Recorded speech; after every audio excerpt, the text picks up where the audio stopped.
হরে কৃষ্ণ। সেই ভাগবত কথা কিছু বলবার চেষ্টা করছি।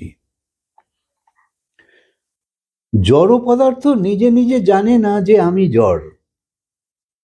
এই চাঁদ, তারা, বর্ষা বা ঋতু পরিবর্তন এ সব জড়।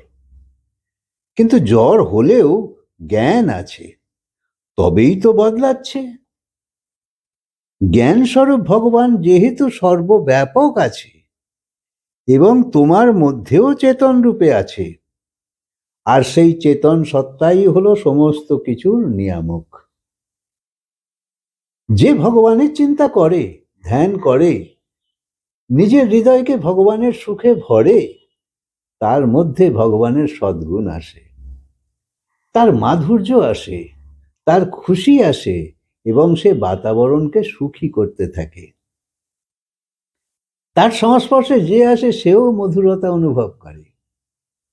আর ভগবানকে না মানলে এদিকের লোভ, ওদিকের লোভ, এদিকের চাওয়া, ওদিকের চাওয়া তোমায় পাগল করে ছুটিয়ে বেড়াচ্ছে। তাই বাইরের খুশিকে ভেতরে ভরবার যে কুচেষ্টা, তার জন্যই তুমি অশান্ত আছো, তার জন্যই তুমি দুঃখী আছো। বাইরে যা কিছুই আছে সব তো জড় জিনিস।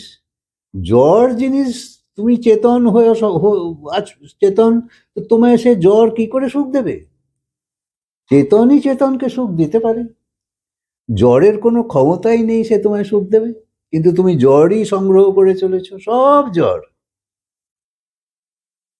তুমিই খালি আগলে আগলে রাখছো সবকিছু, তারা তো তোমায় চেনেই না।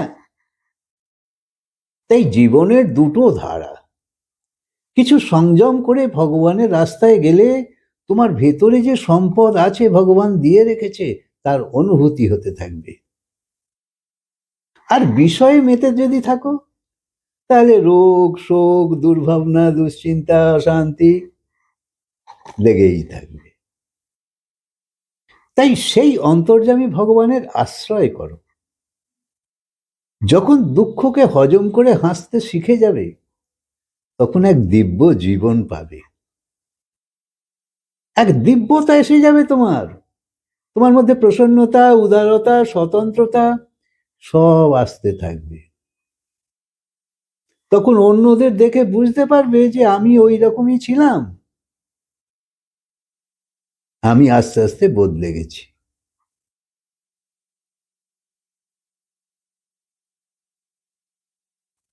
তাই চমকানো শিখে যাও। তুমি তো জ্বালা নয়, তুমি জ্যোতি হও। সংসারে তো একে অপরকে শুধু জ্বালাই দিচ্ছে, কোথায় তার জ্বালা হরণ করছে। এই তুমি জ্যোতি হও, তুমি চমকানো শিখে যাও। তুমি কাঁটা নও, ফুল হও। যে ভগবানের জন্যে, অন্তরাত্মার জন্য এগিয়ে পড়ে, সে বিঘ্ন বাধাতেও সুখে থাকে। তার সদাই একটা অনুভব আছে যে আমার সঙ্গে পরম পিতা আছে, তাই আমার শক্তি অনেক। সে সবসময় খুশি থাকে। তাই বাইরের কল্পনাকে যদি তুমি ভেতরে ভরতেই থাকো, এরাম করলে এরাম হবে, এরাম করলে এরাম হবে, দুঃখই পাবে, আর কিছু না। তুমি যতই পরিকল্পনা করে জীবন এতদিন কাটিয়েছো, সেই সব তোমাকে কি সুখ দিচ্ছে? দিচ্ছে না, দিচ্ছে না। তাই নিজের সূঝবুঝকে উঁচু বানানো দরকার। তুমি চৈতন্য, তুমি তার জড় নও। জড় শরীরের জন্য তোমার জন্ম হয়নি, চেতন আত্মাকে পাবার জন্যে জন্ম হয়েছে। 12 বছরের অষ্টাবক্র রাজা জনকের দরবারে হাজির হলো। 12 বছরের ছেলে, প্রহরী ঢুকতে দিল না, কারণ অষ্টাবক্র শাস্ত্রার্থ করতে চায়। তো তখন অষ্টাবক্র জিজ্ঞেস করলো যে বেশি বয়সের মানুষই শাস্ত্রার্থ করে, না বেশি জ্ঞানবান লোক শাস্ত্রার্থ করে? কারণ কচ্ছপও তো 300 বছর বাঁচে, তাহলে কি সে আসবে শাস্ত্রের আলোচনা করতে? যাও রাজা জনককে জিজ্ঞাসা করো, প্রহরীকে বলল। এ বিদ্বানদের সভা না বয়স্কদের সভা? প্রহরী রাজা জনককে গিয়ে বলছে যে ব্যাঁকা পা, ব্যাঁকা হাত, কালো রং, বিচ্ছিরি দেখতে 12 বছরের একটা ছেলে এই প্রশ্ন করেছে। অষ্টাবক্রের শরীরে 8 প্রকার বিকৃতি ছিল, টেড়ামেকা। মানে আগের জন্মে অষ্টাবক্র গুরুর কাছে সাধনা করছিল, কিন্তু সম্পূর্ণ করতে পারেনি, মরে গেছিল। তারপর মা সুজাতার গর্ভে আসে, উদ্দালকের পুত্র। সুজাতার স্বামী ব্রাহ্মণ। সুজাতা উদ্দালকের কন্যা ছিল। সুজাতার স্বামী ব্রাহ্মণ, ব্রহ্মজ্ঞানী ছিল। তাই অবস্থাতেই সে বাবার শাস্ত্রার্থের ভুল ধরত অষ্টাবক্র। একদিন সেই ব্রাহ্মণ ক্রুদ্ধ হয়ে শাপ দিয়ে দেয়। তখন তার 8 মাস বয়স, যে যা তুই অষ্টবিকৃতি যুক্ত শরীর প্রাপ্ত করবি। অষ্টাবক্র সেই অভিশাপ শিরোধার্য করে বাবাকে বলছে যে তোমার ওই অভিশাপ এই প্রকৃতির শরীরের হবে, কিন্তু এই প্রকৃতির গভীরে যে লুকিয়ে আছে সেই আত্মাকে তোমার এই অভিশাপ স্পর্শ করতে পারবে না। রাজা জনকের সভায় সব পণ্ডিতদের হারিয়ে দিয়ে 12 বছরের অষ্টাবক্র রাজা জনকের গুরু হয়ে গেছিল। 15 বছরের জ্ঞানেশ্বর চমৎকার দেখিয়েছিল। 9 বছরের গুরু নানক শিক্ষকদের চকিত করে দিয়েছিল, শিক্ষকদের শিক্ষক হয়ে গেছিল। 20 বছরের শিবাজি কেল্লা জয় করেছিল। নরেন্দ্রনাথ পরীক্ষা দিত, একবার পড়েই সব মনে থাকত। তাই যে উদ্যম করে তার আত্মশক্তি জাগৃত হতে থাকে। তাই চাই তোমার একটু প্রচেষ্টা, ভগবান তোমায় সাহায্য করবেই। সেই জন্যে তার জন্যে তুমি ভেবো না, সে তো অন্তর্যামী। তুমি পদক্ষেপ ফেলো না, সে তো হাত বাড়িয়ে আছে ধরবার জন্যে।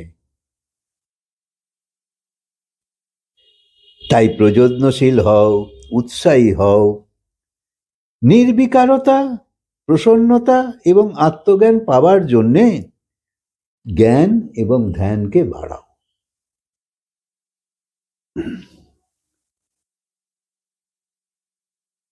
প্রার্থনা করো, হে বাসুদেব, হে পরমেশ্বর, হে আনন্দদেব, তুমি আমার ভেতরের আনন্দকে প্রকট করো।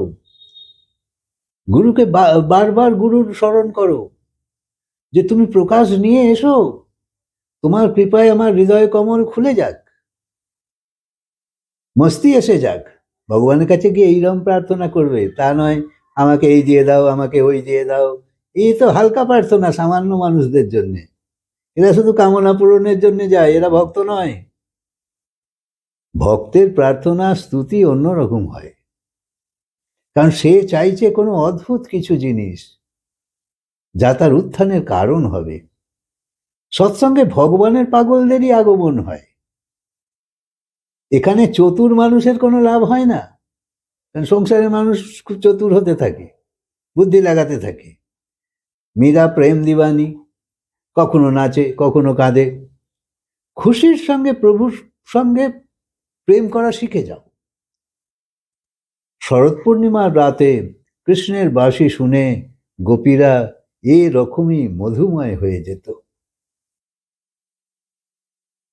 তাই যখন রাজা পরীক্ষিত সুখদেব মুনিকে জিজ্ঞেস করেছিল যে যার 7 দিন পরে মৃত্যু হবে তার কি করা উচিত, সেই প্রশ্ন নিয়েই সুখদেব মহারাজ রাজা পরীক্ষিতকে এই ভাগবত কথা শুনিয়েছিল।